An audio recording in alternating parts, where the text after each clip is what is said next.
Welcome to a brand new episode of Jenny's Kitchen. I'm your host, Jenny. Today we are making Ofe Akwu. Let's get cooking.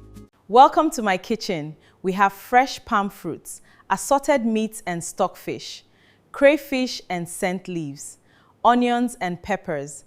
Welcome to my kitchen. Today we are washing fresh palm fruits and meat. We must make sure everything is perfectly clean.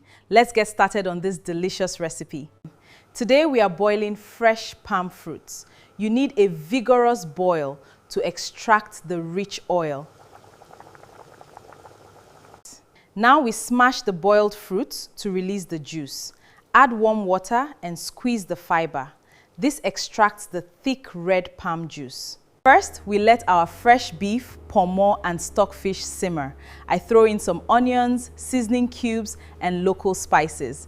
Just give it a gentle stir. Welcome to my kitchen. Today, we're making a traditional rich stew. We add smoked to build flavor. Then come fresh peppers and traditional ogiri. Let it thicken. Delicious. Finally, add freshly sliced scent leaves to the Ofe Akwu. Serve it generously over fluffy white tender beef.